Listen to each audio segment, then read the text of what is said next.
parents are always ahead of the intelligence of their kids. They are always one step ahead of them. So parents treat children in a certain way. You see, a parent might have beaten up a child very bad, and then the child have cried. So this child will be angry at the parent. So at some point, this mother would want to send this child to the shop, or rather to send this child to go and look for something for her. But this child is angry. So a parent tends to tell the child, Daddy, come, I will buy you sweet. Go and do something for me. And then the child gets happy because he has been manipulated by a sweet. So he goes knowing, though my mother has beaten me, but she said she'll buy me a sweet. So let me go, whatever the thing she has asked me to go and do. And that is how white people treat Africans. That is how they carry black people. Okay, so let's see here. Malik Jacobs, you asked, do you think if it came down to it, more white people will stand up against their own racist counterparts? I think that, first of all, this is one of the first times that white people have literally had to kind of be on the front lines of change for minority people groups. And there is nuance to thinking like a part of a collective that is the minority. The first time that white people kind of woke up and began to speak out about racial injustice was Emmett Till, 1955. If you don't know that story, I encourage you to go to Google and Google it, but it's a well-known story. Essentially, a 14-year-old boy was found murdered in the river because he whistled at a white woman, right? Due to his mother opting to have an open casket and showing the damage that was done to her son, a lot of white people were able to see just how bad it was. Like, it's one thing for me to be able to say, that, I was brutalized. It's another thing for me to show you the pictures of disfiguration of a child by a mob of grown men, right? So that sparked outrage, so much so that you had an Ivy League school, I do believe it was Princeton, who signed a petition and had a whole demonstration because of the outcome of that trial, which was essentially that everybody got off, okay? So now you fast forward it. You have George Floyd that happened, right? Now white people in a more modern sense have become exposed and aware to the travesty that happens and the injustice that happens to minority people groups, specifically in those two cases, to black people. But not only were they aware, they saw it. It was recorded. And so the difference when it comes down to being able to stand up against their own racist counterparts is that you have to be okay losing something. It's one thing for you to be able to say, hey, I speak out, that's that. It's another thing for you to actually be able to speak out and stand in the gap, knowing that you may lose something. And that's something that those that were a part of the bus boycotts, those that were part of the Freedom Riders, those that did the sit-ins at these cafes and at these restaurants during the civil rights movement, they were told up front, you're going to be brutalized. You may lose your life. You may be disfigured. So those that went to go and sit there knew that they were going to lose something. I don't know if a lot of white people are willing to pay the price for standing in the gap for another people group. The thing about black people specifically is that we don't think about what we're going to lose first. We don't think about the backlash first when it comes down to standing up for injustices. We don't think about how are we going to protect kind of our own. And it's because we're fighting for our own for the most part.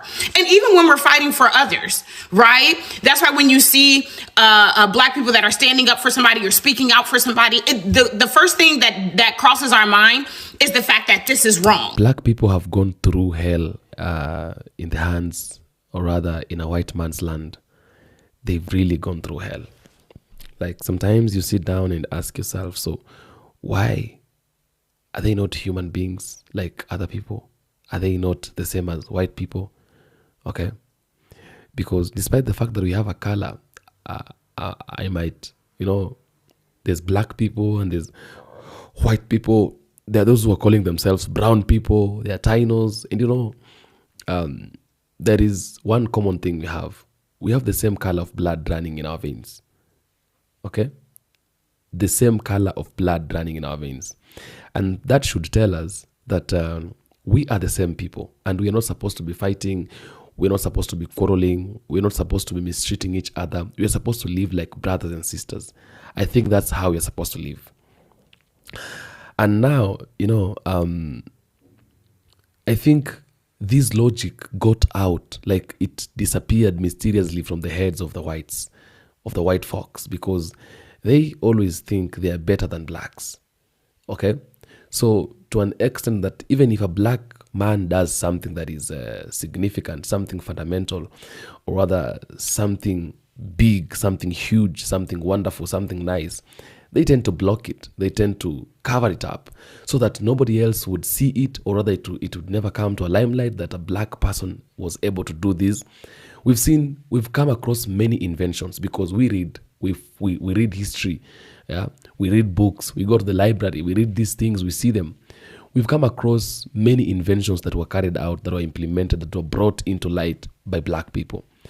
But when you go to school, especially in Africa, when we get these books and read the books that that are being brought to us, so that we can be able to learn from them, it is very difficult for you to find a place where a black man was mentioned, or rather a black man was actually mentioned, that he was the one who invented a certain thing and a certain thing.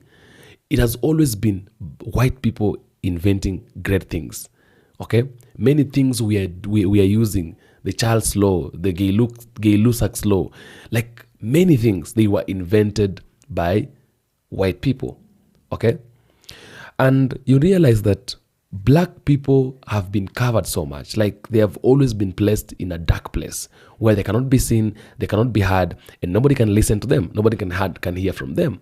That is how black people have been treated for quite some time. Okay, and it is something that we know. All blacks, we know this what has been happening. Okay, and so a white man, despite doing all these things, a white man gets to a point when he needs help, and he knows the only person who can help me, the only person with whom I can be able to extract help from, is from a black person. Of course, this happens at a time when they feel like now they are stuck and they need someone to actually push them, or rather like pull them out of the of whatever is stagnating them.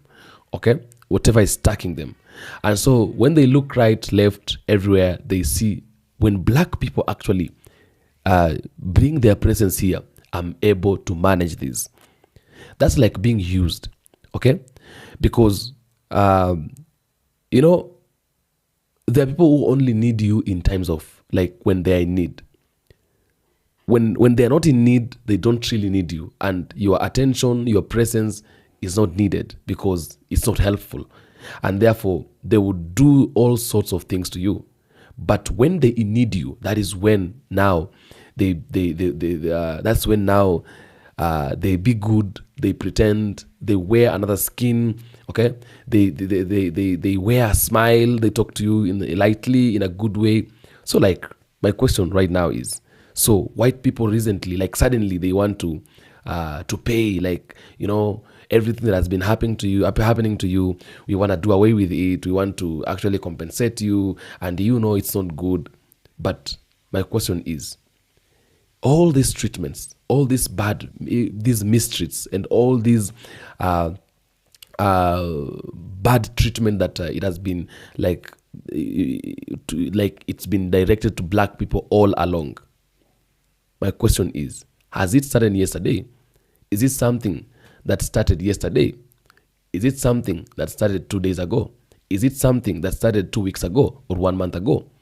Or is it something that started a long time ago? Another question is, if you were to help, why is it that you wouldn't have taken this action a long time ago? Why only now? Why only now? Let's get to the video. It's not, oh man, I'm gonna get backlash for it. You see what I'm saying? And a great modern example of standing up for what's right and getting backlash is the CEO of Ben & Jerry's, right? So if I'm not mistaken, most recently, Ben & Jerry's CEO was let go because of the political stance that Ben & Jerry's was taking on social media. Are you willing to lose your job? Are you willing to be ostracized in your community? Are you willing to no longer be able to go to the country club? Are you willing to no longer be invited to those parties? Are you willing to no longer be welcome in those spaces? Are you willing to go into spaces where people are whispering about you because you're speaking bad about X, Y, and Z? You currently have an administration that is literally targeting people that are not in agreement and that are speaking out against this administration. They're targeting them legally. Are you willing to do that? Are you willing to be uncomfortable? That is the question. And that's a question that I cannot answer. Because on one end, even with a lot of the legal battles that the current president is going through and has been through when he was not president, there were a lot of judges that should have pulled the trigger and put him away. They did not, right? There is no precedence for giving the type of leniency on sentencing after being convicted of 32 felonies. I have never seen it. Not, oh, I'm going to hold off until after the election. That has never happened. And so that's a question that I'm not able to really answer because as a person of color, I stand up for justice immediately. And then whatever's lost is lost. But you have to understand that whatever is paid in the act of seeking justice for everyone yields return to everyone because it changes the outcome of how future instances could occur, how future interactions can go about. Like, it's worth the payment. And Black people everywhere can say that it's worth the payment. The payment that was paid during the civil rights movement has gotten us the rights that we have right now. But I'm not sure that white people would see it the same because Black people had to give up their families. We had to give up our homes. We had to give up our communities. And even sometimes we had to give up our life. So I don't know if they're willing to go that far if they know that standing up against their racist counterparts would lead to that outcome. I hope that makes sense. Okay. So I have to respond to this, right? Because it gets deep. So she says, this is why they want to ban critical race theory. Their grandchildren are questioning the reasons behind the hate, and they can justify it now. These phones and apps put heat under them. And they did. This is what you have to understand. The very first conversations that came up about TikTok being a bad application was because of what TikTokers did. Y'all don't remember what y'all did to Trump? I wasn't even on the app at the time. Y'all don't remember? Let me remind you. He was having a rally. TikTokers bought up all the tickets. He showed up to the rally and there was no one there. That began the fight for proximity. Because only the TikTok algorithm was one of the social media apps that would allow for you to be found in spaces where you would otherwise never be. Not on Facebook, not on Instagram, because typically they do friends of friends. Right? So if you're doing friends of friends, then it's white people with white people for the most part and Black people with Black people. And every once in a while, you may have 1 or 2 or 3 or 10 that's not a part of that same ethnic group, but you don't have a full page that is curated by topic. It doesn't matter who's talking, but it's curated by topic. And now you found out about shea butter, and you found out about bonnets, and you found out about music, and you found out about food, and you found out about dance, and you find out about slang, and you find out about all of these other things that now raises empathy for people that aren't like you. Right? And so you have Frederick Douglass, I believe. Frederick Douglass said that if You want to hide information from a black person, put it in a book. Check it. The reason why he said put it in a book is because white folks read. They read a lot more than what black people could. And the reason why is just because there has been an attack on education for black people since the very beginning. Please perk up your ear. And the reason why is because since slavery, black people were never able to read.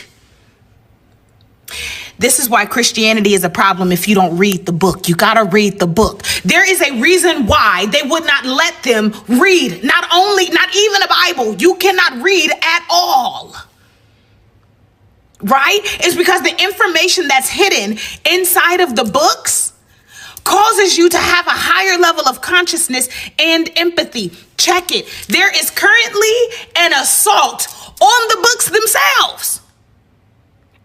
Mind you, if you want to hide information from blacks, you put it in books. If you want to hide it from white people, you have to delete the book. That's why you have all of these book bans. That's why you have the current administration that is currently scrubbing the internet, scrubbing historical articles. You literally got Good Sis that's literally in the building that's supposed to be documenting history, who is not documenting history accurately. Why? Because white people have begun to catch on.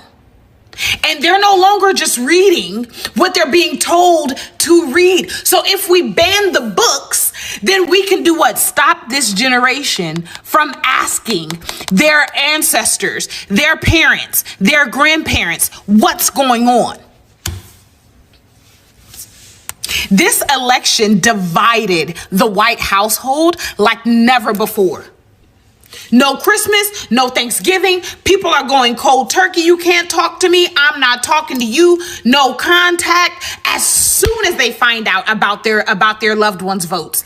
As soon as. And the reality is this. If you're black, you already knew that this was coming. Why? Because over 50% of white people voted for this man, whether it's women or men. It was over 50%. So that means that we knew that there was a lot of liberals that had a lot of their family members that was voting for this man. All right. Now, if we're talking about the assault on education, Tori, why is the assault on education important? Why is this whole reading thing important? What's going on with that? When you took a look at the outcome of the election, educated people voted for democracy. Educated people voted for the Democrats. Educated people voted for the Democrats. Education is still the great equalizer, whatever kind of education you get, because getting knowledge there's more than one way to get knowledge, but education is still the only thing that equalizes. And what you have to understand is that white people, wealthy white people, still like smart people. They still like smart people. The only way that non-smart people can be around, come on, Elon Musk, is if you have money. Only the wealthy can afford to be dumb. Hello? Once again, only the wealthy can afford to be dumb. And that's why we're dismantling the Department of Education, because this population of people are too educated. They're too empathetic. They're too adept at doing research. This is why you can't skirt and go the easy route for that education. You have to learn how to logically reason. And the reason why this is very important is because without it, you're going to be left behind, especially in this administration. Great comment. Tori, yes. This literal whole Project 2025 movement, right? The whole political movement has everything to do with trying to control white people, with white women being number one at the top. Because when you think about abortion, as you said, the same with abortion, it was never to control our wombs, it was to control white women's wombs. Let's talk about population. Black people have accounted for 13 to 14% of the population for decades. Our population size has not increased.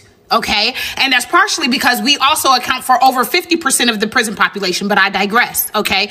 When we're talking about Roe v. Wade happening, that was pushed by white women, not by women of color, not by black women at all. When you take a look at the abortion statistics, the population of people that have the most abortions are white women. This should not be a surprise because they are also the majority.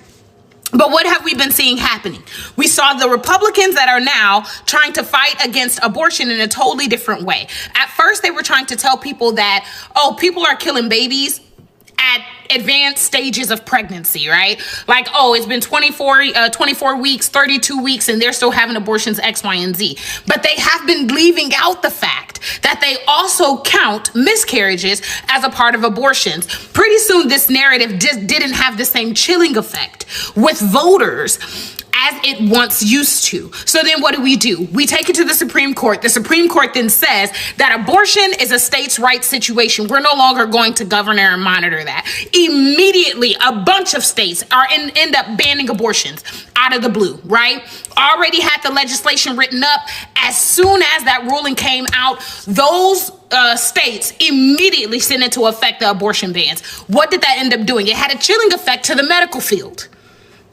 Okay, so now you have doctors that are grossly afraid to do anything that has to do with abortion care, right? Which also includes miscarriage care. So now you have women that are dying, you have women that are getting sick, you have all of these increased high risk pregnancies and all this other thing, but medical people can't do anything about it because now they'll be sued. Now they'll lose their license, all this other stuff, right? Now on the flip side, they're also attacking white women legislatively because as soon as Trump ended up getting into office, all of a sudden, these red states started to put in these laws that will force everybody to have kids, no matter how they became pregnant, no matter their age. Specifically in Wisconsin, it was a really big deal.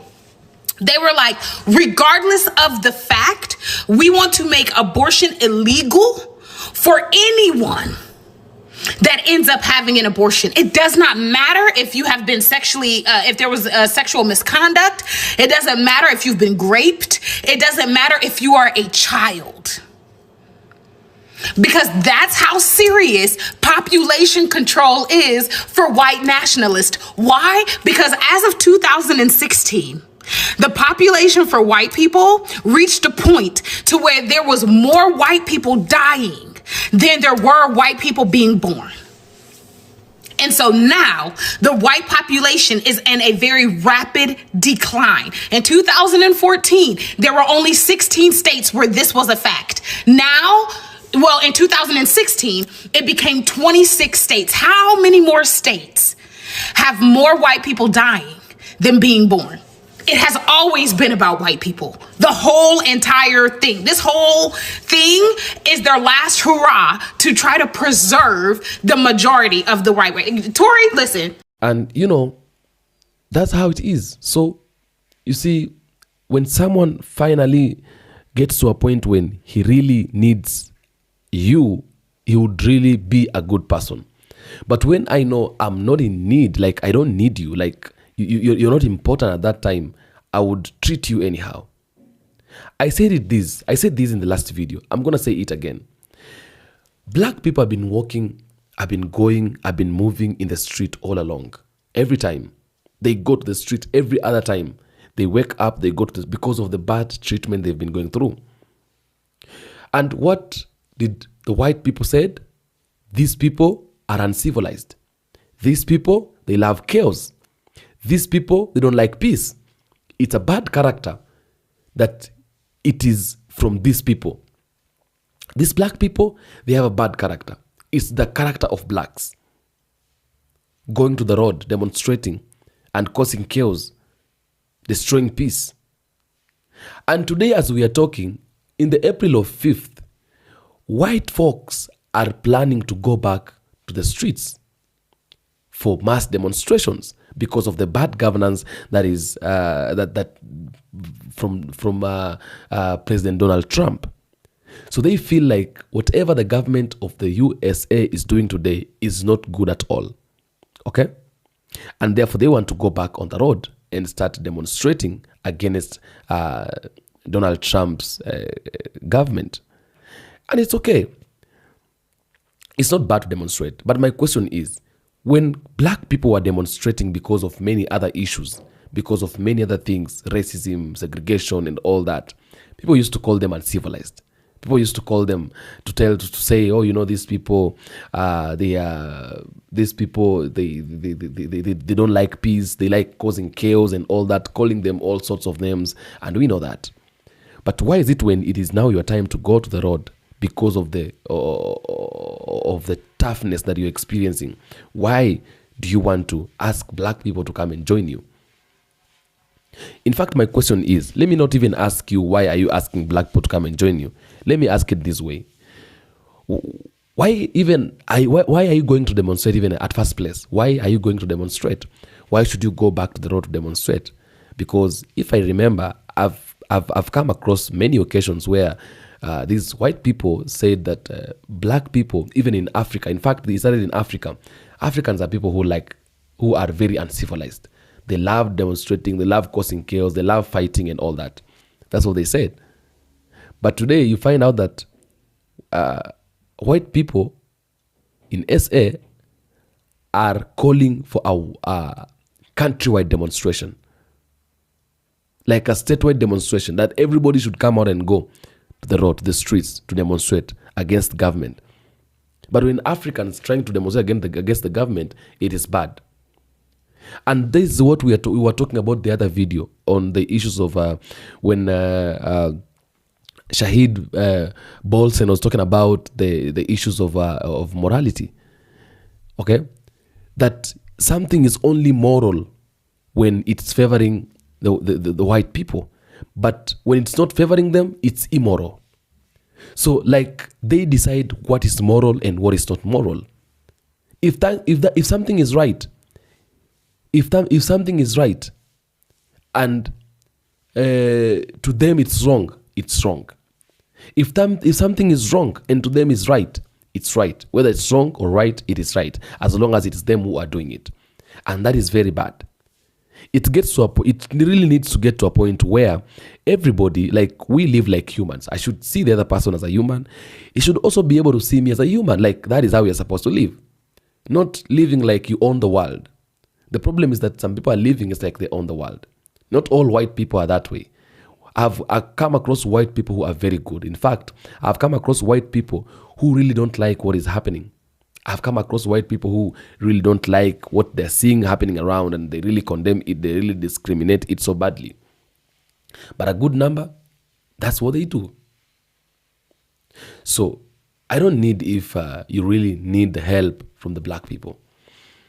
Again, you telling us right now, or telling blacks right now, that you want to pay back, that we want to pay back, we want to make things up to you, what we did is wrong, what we've been doing is wrong. Listen, you cannot just come here and tell us we want to pay back for all the things we've been doing just for one day, not only for April 5th.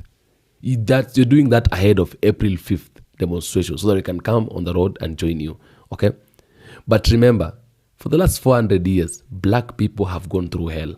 You can't repay all that in a single day. That is how selfish some people are. That is now how selfish some people are. Because the trauma and I think like all that frustration that has been happening, that has been succumbing the black people for the last 400 years, you come because there is a demonstration, you want them to join you and help you go on the road. You just want to say, I want to pay back. Seriously? So you think you can pay all that just for a day, for a single day? No, that's wrong. That's very wrong. So I don't think we're supposed to be living that way. And I think some other white folks who are really, really, who are narcissists should actually look at their fellow white people who condemn what they're doing and follow them follow their footsteps, because I think this world needs to be a better place someday. This world needs to be a better place, needs to be a good place someday. This world needs to be a place someday where everybody would love living in this world. Like everybody would love living there. It should be a place where you find it easy. You don't find it difficult to live. It should be a place where you find it very good and you find it very good to live. You can live there peacefully. You can live there comfortably. Okay?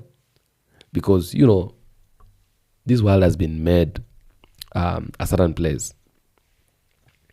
So I don't think that it's right. And what I can say, that let's mind our own businesses, because we are used to minding our businesses. White people, although white people don't really mind their business, they try so much to actually interfere with the black man's business, because as I tell you that without black people, there's no history for a white man.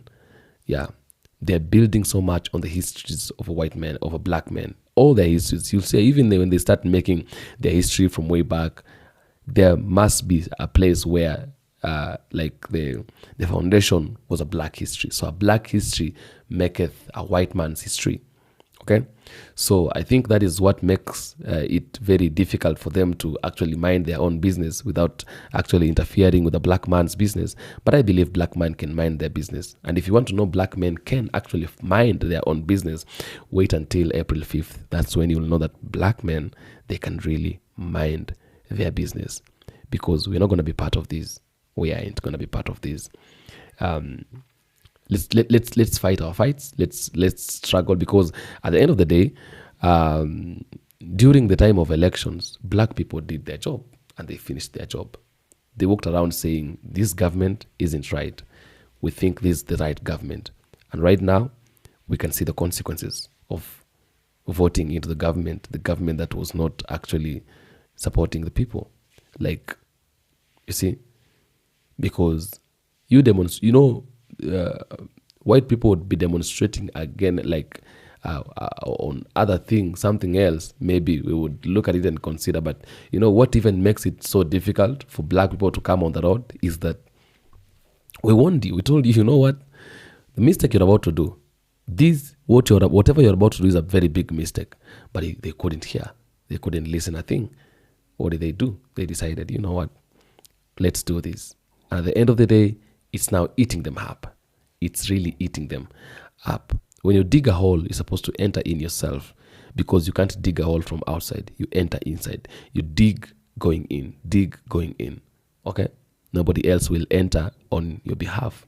So I think white folks are in a hole and they want black people to pull them out. And when they were digging this hole, black people were asking them, don't dig this hole because you might not be able to come out. Okay? So right now, the hole is too long. They want to come out. There are no ropes. They want to use black people as ropes to take them out. I don't think that's going to be possible. Tell me what you think on the comment section of black people from diaspora, from Caribbean, and from Africa in particular. What do you think about this?